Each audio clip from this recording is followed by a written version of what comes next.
네, 세 분의 이야기 마스터와 함께 이야기 나눠보겠습니다. 어제였죠. 북한 김여정이요. 돌연 신경질적인 담화문을 하나 냈습니다. 담화문을 보여드리면요. 그 내용이 대남 전단이 이 서울 상공에 뿌려지면 더러운 서울의 들깨무리들이 어떻게 개거품을 물고 지저대는지 이거 딱 한 번 보고 싶다 이러면서 굉장히 신경질적인 담화를 냈는데 김평론가님, 최근에 이 대남 전단이 실제로 우리 상공에도 뿌려졌었잖아요. 그때 김건희 여사 얼굴이 담긴 전단으로 기억을 하고 있는데 이렇게 북한이 사실상 대남 심리전에 나서고 있다. 이렇게 전단을 이용해서요. 그렇게 봐도 무방한 거죠. 그렇습니다. 일단은 쓰레기 풍선을 이용해서 지금 계속 하고 있고 예. 그러니까 북한 입장에서도 예를 들어서 이제 무력을 동반한 도발을 했을 경우에는 우리도 그렇게 되면 맞대응을 해야겠죠. 네. 그러면 이제 한반도의 긴장 상황이 이제 올라갈 수밖에 없고 그러다 보니까는 실제적인 무력 사용보다는 뭐 우리 흔히 하는 얘기로 이제 회색지대 도발이라고 많이 얘기하는데 네. 어떻게 보면 이제 비물리적 수단을 이용한 도발을 좀 지속하는 거 아니냐. 네. 좀 그런 측면에서 봐야 될 것 같습니다. 근데 준비를 하고 있는 정황이 실제로 포착이 됐나 보더라고요. 예. 보도에 따르면 최근에 북한 평양 상공에서 전단 뭉치를 매달고 있는 이 훈련, 무인기가 훈련에 나섰는 모습이 포착됐다. 이런 보도도 있던데요. 예, 그렇습니다. 뭐 일부 언론에서 이제 그런 얘기가 나오는데 사실 이제 전단 뭉치를 무인기에 매단다는 건 조금 좀 무리수가 있어 보이고 네. 아무래도 이제 뭐 몇 달 전에 평양이 사실 이제 무인기에 뚫리지 않았습니까? 네. 그러니까 제가 봤을 때는 이런 무인기를 이제 관측하고 찾아내는 그런 훈련들을 하는 게 아닌가 좀 이렇게 보여지기도 하고요. 네. 물론 이제 북한의 기술이라면은 무인기 안에 이제 전단을 담아서 살포할 수 있는 능력은 충분히 된다고 보여집니다. 네. 다만 이제 이걸 뭉치로 매서 하는 방식은 뭉치까지는 아니다. 네. 아닌 것 같고 그러니까 내장형으로 해가지고 이제 예를 들어서 정말 서울 상공에 전단을 뿌릴 수 있는 뭐 무인기를 내려보낸다든가 네. 이런 것들은 사실 가능성이 상당히 높다고 보여집니다. 어쨌든 북한이 대남 심리전에 이제 본격적으로 착수를 했다 이렇게 보이는데 예. 그 어제 북한이 사실 공개를 한 게 우리 군 당국이 무인기를 통해서 전단을 살포한 경로를 또 공개를 했잖아요. 예. 그 경로 어제 보셨죠? 예, 봤습니다. 보시면은 이게 실제로 가능하다고 보십니까? 우리 군 당국이 저렇게 할 수 있는 겁니까? 저것도 사실 좀 의심스러워요. 그러니까 예를 들어서 이제 2014년에도 북한이 우리나라에 이제 무인기를 보내지 않았습니까? 네.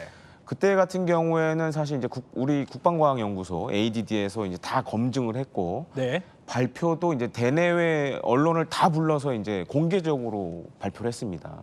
그리고 이제 이 검증 과정에서 어떻게 보면 주한 미군도 참여를 했고 네. 그러니까 외국에 있는 기관들도 봤거든요. 네. 그런 과정을 통해서 이제 객관성을 만들어줘야 되는데 북한 사실 뭐 제3국이 참여하지도 않았고 그냥 사실상 일방적인 주장이기 때문에 뭐 우리 군 당국에서도 그랬잖아요. 확인할 가치가 없다라고. 네.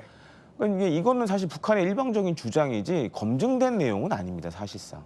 저 사진을 보면 어떤가요? 저 사진에서도 조금 차이가 있습니까? 사실 저는 이제 예. 그 북한이 공개한 사진을 보면 좀 세 가지 특징이 있습니다. 네. 일단 첫 번째로는 이제 우리 군이 쓰고 있는 드론과는 좀 차이가 있다. 네. 모양새가 좀 차이가 있고 두 번째로는 굉장히 사진이 흐릿하죠. 그러니까 북한의 그런 이제 뭐 전자광학 장비나 이제 드론을 탐지할 수 있는 수단, 네. 연령상 장비들이 해상도가 낮다. 그리고 보면은 원래 사진은 이렇게 가운데 있지 않았습니다. 이제 무인기가 좀 이렇게 한쪽으로 좀 치우쳐 있었는데 네. 그런 걸 봤을 때는 북한이 이런 드론을 포착할 수 있는 장비 등이 아직은 갖춰져 있는 걸로 기술력이 안 된다. 기술력이 안 된다. 요 세 가지 정도로 좀 보고 있습니다. 뭐 어쨌든 간에 북한의 자작극일 가능성이 높다 이렇게 보이는데 차 소장님, 근데 북한이 공개한 게 이 우리로 이런 전단을 보냈다 그러면서 그 전단까지 공개를 했잖아요. 그 내용이 뭐였죠? 거기 내용을 보면 네. 좀 흐릿하게 표현이 돼 있긴 합니다. 아무래도 거기에 이제 자신들이 보기에는 네. 민감한 내용들이 담겨 있으니까 그렇게 돼 있는데 사진을 보시면 왼쪽에 있는 사진을 보면 이런 문구가 있습니다. 전단 상단에 자세히 이제 저걸 확대해서 보면 자기 배 불리기에 여념이 없는 김정은 이런 네. 문구가 있고요. 그 밑에 보면 저렇게 김정은이 저렇게 시계를 차고 있는데 저게 스위스 시계를 차고 있다 이런 얘기예요. 근데 저 전단지 사진 한번 딱 보면 저는 네. 저 전단지 나온 문구보다 제가 상식적으로 이해가 안 되는 것이 있습니다. 북한이 발표한 게 두 가지 사진인데요. 전단을 뿌리지는 사진과 전단 묶음이라는 게 있어요. 네. 그럼 만약에 우리가 전단을 해서 저 오른쪽에 있는 이제 저 사진이 이제 묶음통에 있는 사진인데 묶음통에다가 고무줄로 저렇게 딱 묶어가지고 네. 저렇게 해서 딱 뿌리면 저게 전단을 뿌리는 효과가 있을까요, 없을까요? 그러니까 상식적에서 보면 없죠. 전단을 뿌리는 입장에서 보면 전단통에다가 전단지를 넣죠. 그게 이제 자연스럽게 뿌려지기를 바라는데 그렇죠. 저기 놓고 보면 저렇게 고무줄로 착실하게 묶어서 네. 착실하게 위아래 노란색과 빨간색 구분을 해서 저 사진을 공개했다는 자체가 과연 이 전단을 뿌리려는 목적으로 누군가 보낸 것인지 네. 아니면 사진을 찍기 위해서 그대로 갖다 놓은 것인지 저는 제 입장에서 보면 그래요. 제가 이제 군사 전문가는 아니지만 상식적으로 봤을 때 저게 과연 우리가 저렇게 허술하게 보냈을까 네. 그런 생각도 좀 들긴 합니다. 좀 허술하다는 개인적인 의견을 주셨는데 평론가님이 보시기에는 사실 조금 이례적이에요. 그 북한이 저렇게 본인들한테 뿌려진 전단을 또 직접 공개를 한 거잖아요. 그러면은 이게 체제 위협 말고도 저렇게까지 발끈하는 데는 남다른 또 속내가 있을 것 같거든요. 그렇죠. 그러니까 체제 위협, 그러니까 위협이 맞을 수도 있는데 네. 문제는 어떤 위협이냐는 것이죠. 그러니까 예를 들어서 대공망이 뚫렸다라는 차원에서 군사적 위협, 뭐 그것이 될 수도 있지만 그것 말고 다른 차원의 위협도 또 하나가 가능성이 있는 것이 네. 바로 심리적 위협이라는 것이죠. 그러니까는 북한 군인이 될 수도 있고 북한 주민이 될 수도 있고 심리적으로 저런 전단이 뿌려졌다라고 했을 때 미치는 그 심리적인 어떤 위협이라든가 이런 것들은 사실 저희 세대도 초등학교 때는 북한에서 보낸 전단들을 많이 보고 자랐거든요. 네. 그런 거를 봤을 때 제가 느끼는 감정은 뭐 새로운 정보를 얻었다기보다는 와, 이 서울 한복판까지 저들의 그 전단이 여기까지 날아오는구나 이런 어떤 그 위압감이 들어가거든요. 네. 당연히 저것들도 심리적으로 반대로 위압감을 느낄 수밖에 없는 것. 그러니까 군사적 차원이 아니라 심리적 차원에서 그런 그 위압감을 충분히 느낄 수가 있다는 것이죠. 그런데 그러면은 사실상 뭐 고도의 대남 심리전의 일환이다. 그러니까 어떻게 보면 북한 당국이 내부의 체제를 다잡기 위해서 이런 걸 공개를 했다. 이렇게도 분석이 가능할 것 같은데 그럼 계속해서 이렇게 남측에서 보내고 있는 전단은 살포가 되고 있는 게 탈북 단체가 보내는 건가요? 그러니까는 우리가 이제 조금 전에도 말씀을 나눴지만 네. 과연 이 보낸 주체가 누구냐 하는 것은 저는 이 가설을 좀 넓게 아직은 좀 좁히지 말고 넓게 봐야 될 것 같아요. 그러니까는 여러 가지 정황으로 봤을 때 우리 국방부가 아닌 것은 거의 확실해 보입니다. 네. 그럼 누구냐? 자작극이냐? 아니면 다른 어떤 또 주체냐? 이 문제에 있어서는 좀 더 아직까지는 가설을 넓혀야 될 것 같은 것이 지금 말씀하신 것처럼 혹시 이 남쪽의 어떤 그 민간 단체에서 예를 들어서 탈북 단체라든가 이런 민간 단체에서 혹시 했을 수도 있는 가능성도 아직까지는 배제하지 말아야 되는 것인데 그러니까 저런 것이 일단 그 남북 간에 정부 차원에서는 상호 간에 그런 비방이라든가 상호의 어떤 그 전단지 살포라든가 이런 것들은 하지 않기로 우리가 약속을 이제 여러 차례에서 그렇군요. 하지 않았습니까? 그렇기 때문에 국방부가 했을 가능성은 사실상은 거의 없고 이 남측에서 다른 주체가 그랬을 가능성 그거는 아직까지는 배제할 수 없거든요. 그러니까는 그런 차원에서는 여러 가지 가능성을 놓고 봐야 될 것 같습니다. 이런 전단 산포에 대해서 북한이 극도로 예민한 반응을 보인 건 사실 어제 오늘 일은 아닙니다. 그래서 2020년에 김여정이 굉장히 발끈을 했다고 해서 관련한 영상 보고 계속 얘기 나눠보겠습니다. 여지껏 자기들이 해온 짓이 있는데 남조선 당국자들이 늘상 입에 달고 사는 역지사지의 입장에서 똑같이 한번 제대로 당해봐야 우리가 느끼는 혐오감을 조금이나마 이해하고 그것이 얼마나 기분 더러운 것인지 똑똑히 알게 될 것이다. 그런데요, 김평론가님, 북한도 사실 가만히 있지는 않고 있는 것 같습니다. 그래서 그런지 최근에 뭐 대남 응징 보복을 하겠다 이런저런 준비를 하고 있는 것 같아요. 오물풍선도 그런 일환으로 봐야 되나요? 그런 걸로 사실은 보여집니다. 이제 네. 앞서도 제가 좀 말씀드렸지만은 북한이 물리적 수단을 이용한 도발을 했을 경우에는 사실 이제 군사적으로 봤을 때 이게 자칫 잘못하면은 이제 북한도 리스크 관리 차원에서 네. 지금 그런 걸 좀 염두에 두고 있는 걸로 보여지거든요. 그렇기 때문에 이제 뭐 사실 전단 같은 경우에 쓰레기 풍선이나 전단 같은 경우 이게 뭐 어딘가를 파괴하고 이러지는 않지 않습니까? 네. 이제 비물리적 수단인데 그러니까 이런 거에 좀 포커스를 맞춘 것 같고 지금 영상이 나오고 있지만은 과거에도 사실은 우리 이제 민간 단체에서 보낸 대북 전단에 대응해서 그런 또 쓰레기 풍선을 보낸 적도 있고 또한 인쇄를 또 대량으로 해서 이제 보유를 하고 있는 것으로 보여지는데 네. 아마 이 카드는 뭐 앞으로도 계속 쓸 걸로 이렇게 좀 생각이 됩니다. 근데 북한에서 이렇게 우리나라로 보내는 전단이요. 예. 이게 궁금한 거는 얼마나 통하는지도 궁금해요. 근데 네. 제 주변에서는 뭐 그렇게 북한에서 날라온 전단에 대해서 유의미한 반응이 있지는 않은 것 같거든요. 저도 역시 마찬가지입니다. 이제 주변 반응을 봤을 때 아마 우리 국민들 네. 대부분 다 그러실 거예요. 근데 북한이 노리는 건 아주 간단한 겁니다. 어떤 거죠? 그러니까 이렇게 쓰레기 풍선을 계속 보내서 대한민국 국민의 삶을 피곤하게 하겠다. 네. 그래서 이런 피곤함을 국내 어떻게 보면 정쟁으로 이용해서 우리 민간 단체들이 보내는 이 대북 전단을 못 보내게 하겠다라는 게 핵심적인 목표입니다. 이제 그런 걸 노리고 계속 지금 이제 지속적인 도발을 이어지고 있는데 이제 좀 걱정이 되는 게 뭐냐면 이 쓰레기 풍선 같은 경우에는 일종의 이제 타이머, 네. 폭약이나 이제 뭐 발화 장치 같은 게 달려 있어서 전단을 뿌리게끔 하는 것들을 달고 있습니다. 근데 이게 좀 북한이 기술이 안 좋다 보니까 어떤 문제가 생기냐면 예를 들어서 이거 몇 달 전에 실제로 있었던 일인데 네. 이제 그 샌드위치 판넬로 된 창고 위에 떨어져 가지고 화재가 발생하기도 하고 혹은 뭐 자동차 위에 떨어지기도 하고 그래서 이게 잘못되면 우리 이제 국민이 부상을 당하거나 네. 혹시 또 사망에 이르게 되면 이거 우리 정부 입장에서는 이제 어떻게 보면 이제 옵션이 굉장히 적어지는 거죠. 이제 네. 우리도 물리적 수단을 사용할 수밖에 없는 상황에 올 수도 있어서 그런 측면에서 좀 위협이 되기도 합니다. 어쨌든 이렇게 종이 한 장에 불과한 전단이 도대체 얼마나 위협적이길래 북한 당국이 이렇게 대북 전단에 과민 반응을 보이는 걸까에 대해서 짚어봤는데 사실 그 이유는요. 남북 간의 전단 관련된 전쟁 역사에서도 찾아볼 수 있다고 하는데 사선님 퀴즈가 준비되어 있죠? 예, 그렇습니다. 우리가 이제 6.25 한국 전쟁으로 돌아가면 네. 이제 이제 북한군들이 이제 귀순을 독려하기 위해서 저게 전단을 뿌렸거든요. 그 사람들 손에 저렇게 7글자로 된 것들이 들려 있었다. 이게 이제 퀴즈입니다. 땡땡땡땡땡땡땡이 들려 있었다. 상당히 추론하기 어려운데 일곱 자. 혹시 평론가님 답을 알고 계십니까? 글쎄요, 7자면 쌀과 빵과 음료수. 쉽지 않은데요, 맞추기가. 네. 정답이 뭔가요? 정답은 뭐냐면 안전보장 증명서라는 겁니다. 안전보장 예, 저게 이제 증명서요? 당시에 예. 뿌려졌던 건데 오른쪽에는 이제 한자, 가운데는 영문, 왼쪽에 이제 한글로 접혀져 있습니다.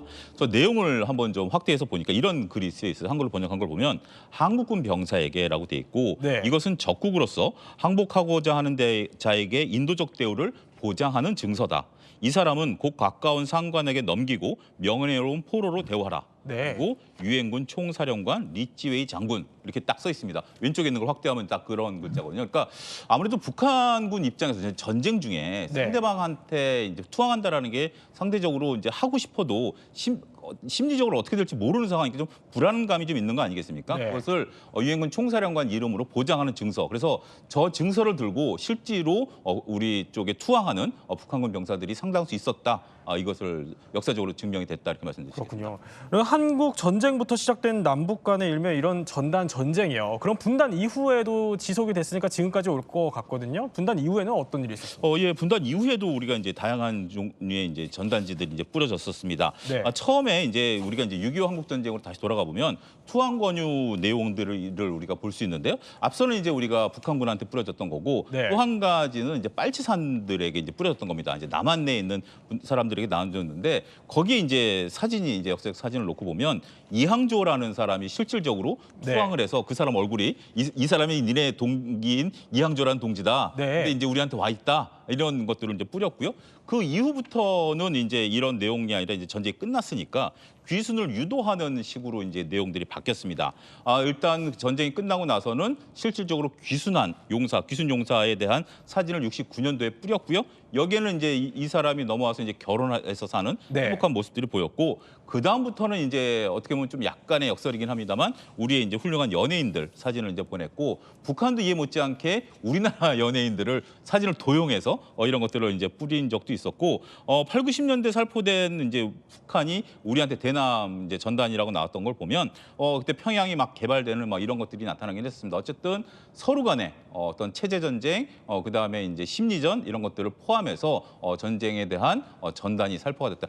지금 나오는 것은 6.25 한국 전쟁 때 이제 북한으로 넘어오라고 네. 우리한테 이제 뿌렸던 그러한 저전단이군요. 사진이다. 예, 저전단이 이제 6.25 한국 전쟁부터 저게 아까 말씀드렸던 빨치산입니다. 저게 이항조라는 사람이고요. 저희가 생방송으로 준비하다 보니까 저기서 자료가 좀 늦게 올라오네요. 저기서 이제 해가지고 저 사람이 특히 저 밑에 보면 보급투쟁의 조장이에요. 그 보급투쟁이라는 게 뭐죠? 쌀하고 이제 이런 것들을 이제 해와야 되니까. 네. 근데 거기서 탈피돼서 춤을 추고 있다 이렇게 저기 설명에 있는 사진 옆에 이렇게 네. 써 있습니다. 왼쪽에 보면 기쁨에 춤을 추고 있는 네. 여기 글자 보이시죠? 그렇게 해서 이제 심리전으로 쓰였던 이창조 동지. 네. 이렇게 해서 이제 빨리 하산하라 이렇게 이제 해서 이제 빨치산에 뿌렸던 거고 저거는 이제 우리 86년도 아시안 네. 게임 때 뿌려졌던 우리가 이제 그런 내용들 했고 저 이후부터 이제 우리 연예인들이라든지 네. 여성 이제 연예인들이 저렇게 나왔고 이건 또 저거는 반대로 네. 우리나라 연예인이잖아요. 우리나라 연예인을 북한이 도용을 해서 우리한테 뿌렸던 사진입니다. 합성을 한 건가요? 합성을 한 겁니다. 그렇기 때문에 저건 다르고 저것도 우리가 이제 보면 우리 이제 배우이죠. 굉장히 이제 당시에 일본에까지 유명했던 배우임에도 불구하고 저 위에 문구를 보면 김일성 장군, 김정일 네. 장군 이런 것들이 나와 있다라는 것이 상당히 역사적인 아픔이다 이렇게 말씀드릴 수 있겠습니다. 임평론가님, 그런데 이렇게 이렇게 대북 전단을 뿌려서 상대국을 교란시키는 이런 전술들이 비단 한국 전쟁, 그러니까 우리나라에서만 일어났던 건 아니었던 거잖아요. 그렇죠. 사실 저것을 이제 프로파간다 전쟁이다 혹은 네. 다른 말로 하이브리드 전술에 이제 포함될 수도 있는 건데 아까 말씀드린 군사적 전력 이외에 심리적인 그런 어떤 교란을 노리는 네. 그런 작전인 것이죠. 그러니까는 우리나라 한국 전쟁 당시에도 쓰였지만 그거보다 더 이전에 사실 2차 세계대전 물론 그 전에도 있었습니다. 근데 2차 세계대전 때 전쟁의 양상을 바꿀 수 있을 정도의 그런 어떤 심리전을 사용하기 위해서 전단을 썼던 그런 역사가 있거든요. 네. 하나의 이제 구체적인 그 일화를 전해드린다 그러면은 2차 대전을 일으켰던 독일 나치가 사실은 굉장히 위험한 전술을 씁니다. 그러니까 동쪽에 폴란드도 침공을 하면서 서쪽으로 프랑스까지 침공을 하려고 하는 그런 작전을 쓰거든요. 네. 상당히 위험한 전술이라고 할 수가 있는데 그때 독일이 사용했던 것이 바로 그러니까 독일에서도 그렇고 프랑스에서도 그렇고 요즘에 이상한 전쟁, 뭐 가짜 전쟁 이런 말로 표현을 하거든요. 무슨 얘기냐면은 우리 마지노선이라고 유명한 선 있지 않습니까? 네. 프랑스가 마지노선을 정해놓고 거기서 방어막을 치고 있는데 독일도 넘어오지도 않고 프랑스군도 가지도 않고 왜냐하면 두 양쪽 다 1차 대전에 아픔이 있습니다. 그러니까는 섣불리 넘어가기 어려운 그런 상황이죠. 네. 그런데 그 사이에 독일 나치는 폴란드를 점령하고 있었거든요. 근데 그렇기 때문에 프랑스로 침공하기가 굉장히 어려운 상황입니다. 그렇기 때문에 전단을 뿌리면서 가짜로 우리는 너희들 침략할 생각이 네. 없어요. 그렇게 하면서 이제 가짜 전단을 뿌려가면서 한마디로 말해서 이제 그 연막을 친 것이죠. 네. 그 사이에 한 달 만에 이제 폴란드를 점령을 하고 그리고 나서는 저쪽 북쪽으로 해서 그 베넬룩스 그쪽을 통해서 이렇게 역공을 하는 그런 전술을 취했던 것이 어떻게 보면은 이런 어떤 그 전단지를 통해 가지고 성공한 그 구체적인 사례라고 할 수가 있는 것이죠. 어쨌든 저런 전단 살포를 넘어서 이제 현대 심리전으로 오면은 우리가 모두 잘 알고 있는 대북 확성기부터 시작해서 여러 가지 장비들이 등장을 하잖아요. 그런데 이 현대전에서는 뭐 이런 여전히 그런 장비들이 통할지가 좀 궁금하기도 한데 관련해서 또 퀴즈가 준비되어 있으시죠? 예, 뭐 그런 것들도 다 쓰이고는 있는데 네. 조금 변했습니다. 아무래도 시대가 우리가 변했죠. 예. 여전히 전단 같은 경우도 유용성이 있겠습니다만 퀴즈를 좀 내면 현대 심리전은 땡땡땡을 통해서 진행이 된다. 땡땡땡을 통해서 진행이 된다. 힌트를 좀 드리면 IT를 좀 생각하시면 될 것 같은데. IT? 예. 휴대폰을 통해서 진행된다. 좀 흡사했습니다. 비슷한가요? 휴대폰에 들어가 있는 SNS를 통해서 SNS요? 네. 이게 실질적으로 현재 지금 우크라이나 전쟁에서 사용이 되고 있는데요. 우크라이나 전쟁에서 지금 이제 러시아 이제 군인들을 상대로 이 SNS를 이제 해서 특히 이제 QR 코드 같은 걸 발송을 합니다. 네. 이 QR 코드를 찍으면 어떻게 투하하는 방법이 나와 있고 아, 그래요? 지금 네. 이제 우리가 안타깝게도 북한 군인들이 지금 이 전장에 투입되는 것을 알려주고 있지 않습니까? 네. 여기에 또 우크라이나가 이 SNS를 통해서 이제 트위터에다가 올렸는데요. 조선 인민군 병사들에게 전합니다 해가지고 그런 내용들을 보냈어요. 근데 여기서 한 가지 의문점은 네. 전장에서 SNS가 통용이 될까? 궁금해요. 라는 거죠. 근데 실질적으로 러시아 군인들이 이 휴대폰을 지금 많이 사용하고 있습니다. 그래서 전쟁이 벌어진 이후에 휴대폰을 사용하면 어떻게 되죠? 위치 추적이 되죠. 그렇죠. 그래서 휴대폰 사용하고 있다가 그 건물 위로 폭탄이 떨어져서 러시아 아이고, 군인들이 죽은 그런 것들이 있었어요. 그렇기 네. 때문에 이것이 과연 전장에서 SNS가 통할까라고 봤을 때 예를 들면 이런 거죠. 이렇게 북한군이 단독으로 이제 군사 행동을 하지는 않을 테고 네. 러시아 군들이 있을 텐데 못 보던 글자가 나오면 나 이거 이런 거 있다 이렇게 보여줄 수도 있는 거 아니겠습니까? 어찌 됐던 과거에 있었던 전단지 살에서 지금은 IT 시대로 바뀌었기 때문에 네. 전쟁 양상도 바뀌었기 때문에 SNS를 통해서 이런 것들이 구체적으로 전해주고 있다 이렇게 말씀드리겠습니다. 김평롱관님, 근데 궁금한 게 뭐 예. 휴대폰 사용은 가능할 수도 있겠다는 생각은 들어요. 근데 상식적으로 생각을 했을 때 통신망이 다 마비가 되고 그럴 것 같은데 전장에서 이 인터넷이 되는 겁니까? 그러니까 지금 어떻게 보면 이제 게임 체인저 같은 게 하나 등장을 했습니다. 그래요? 이제 예. 저궤도 통신 위성이라고 얘기를 많이 하는데 일론 머스크가 만든 이 스타링크라는 이게 지금 예. 사실 우크라이나에서 초반에는 우크라이나만 썼지만 네. 지금은 러시아도 이상한 경로를 통해서 이걸 수입을 다 쓰고 있어요. 네. 근데 이 스타링크 같은 경우에는 좀 중요한 게 뭐냐면 일단 이 데이터 전송 속도가 굉장히 빠릅니다. 수백 메가바이트에 해당해요. 네. 그래서 그리고 또 이제 와이파이 기능이 있어서 여러 사람이 같이 쓸 수 있어요. 심지어는 예를 들어서 이제 무인 항공기라든지 뭐 무인 장갑차 이런 네. 거에도 적용해서 쓸 수가 있어요.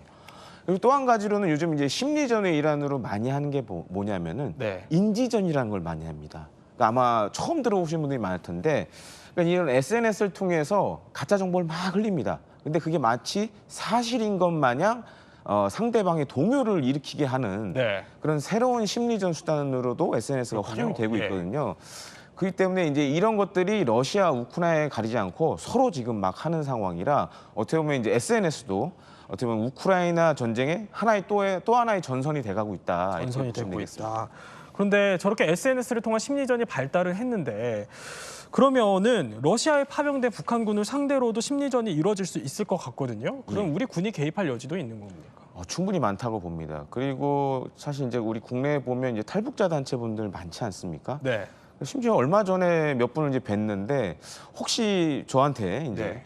우크라이나 정부와 접촉할 방법이 없을까 이걸 좀 그래요? 문의해 보신 네. 분들도 굉장히 많고 오히려 지금 우리 정부는 약간 신중한 입장인데 탈북자 단체분들은 사실 이게 굉장히 큰 기회가 될 수 있다. 그러니까 자신들이 우크라이나에 가서 많은 북한 군인들에게 심리전을 할 수 있다라고 네. 이제 주장들을 하고 계셔서 차후에 이게 만약에 우크라이나 정부와 이런 탈북자 단체분들이 접점이 이루어진다라 그러면 네. 진짜 이분들이 후방이나 혹은 예. 전선에 나가셔서 심리전을 직접 수행하실 수도 있죠. 그렇게 그래요? 되면은 아마 이제 북한군 입장에서 상당히 괴롭지 않을까 이렇게 좀 생각이 됩니다. 현실화 가능성은 어떻게 좀 보세요? 저는 농후하다고 보고 있고요. 네. 실제로 지금 이제 접촉만 된다라면 달려가겠다는 분들이 많습니다. 이제 탈북자 단체 분들 보면 많고 또 한 가지로 이제 우크라이나 정부도 어떤 문제를 갖고 있냐면 우크라이나 군이 심리전 할 때 네. 일단 북한 사람들과 우크라이나 사람들은 살아온 환경이 완전 다릅니다. 그래서 현재 러시아군한테 하는 심리전 방법은 안 맥힐 수가 있어요. 네. 하지만 이제 탈북자 단체분들이 가서 하면 그분들 원래 북한 분이었기 때문에 북한 사람들의 라이프 스타일 잘 알고 있기 때문에 문구 하나하나를 아주 치명적으로 쓸 수 있죠. 그러면은 이 전선에 있는 북한군들이 상당한 심리적 동요를 일으킬 수가 있습니다. 어떻게 좀 심리전 양상이 또 흐르게 될지는 더 상황을 지켜봐야 될 것 같고요. 이렇게 오늘 코너를 마무리하기 전에 지식 충전이 잘 됐는지 또 점검을 해보겠습니다. 네, 앞서 나온 퀴즈 띄워주시죠. 네, 귀순 북한군들 손에는 땡땡땡땡땡땡땡이 있었다. 좀 어려운데 퀴즈를 내주신 차 소장님을 제외하고 나머지 두 분이 하나 둘 셋 하면 맞춰주시면 됩니다. 하나 둘 셋. 안전보장증명서가 네, 있었다. 안전보장증명서 임수 알고 계셨죠, 평론가님? 네. 알고 계셨기 때문에 저희 지식 배터리가 80에서 100%로 완충되는 걸로 하겠습니다. 이야기 마스터 세 분과는 여기서 인사드리겠습니다. 60초 후에 뵙겠습니다.